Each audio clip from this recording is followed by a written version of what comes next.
Good morning. তো তোমাদের একটা কিছু বলতে আসলাম, সেটা হলো তোমরা আমাকে লাইভে কমেন্ট করে অনেক সময়, মানে মা যখন ছিল তখনও, তার আগে আমাকে অনেকে বলেছো, দিদিভাই তুমি একটা শর্ট ভিডিও চ্যানেল খোলো যেটাতে শুধু শর্ট ভিডিও থাকবে, তো কোনো বড় ভিডিও থাকবে না। এটার মধ্যে তো ব্লগ করি আমি, তো শর্ট ভিডিও একটা চ্যানেল খোলো যেটার মধ্যে সব রকম শর্ট থাকবে।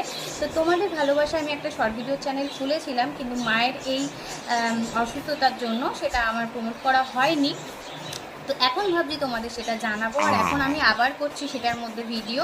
তো বেশি ভিডিও নেই আর সাবস্ক্রাইবটাও বেশি নেই। তোমরা যদি চাও আমার ওই চ্যানেলটাকে একটুখানি সাবস্ক্রাইব করে দাও, তোমাদের ভালোবাসায় এটাও যাতে একটু দাঁড় করাতে পারি। ওটার মধ্যে সব রকমের ভিডিও পাবে, নাচ পাবে, গান পাবে, কমেডি পাবে, সব রকমের পাবে। প্লিজ একটু চ্যানেলটা সাবস্ক্রাইব করে দাও। এরকম স্ক্রিনে দেওয়া আছে, সেমভাবে লিখে সাবস্ক্রাইব করে দাও। সেমভাবে লিখবে, তাহলে আমার চ্যানেলটা ফার্স্টে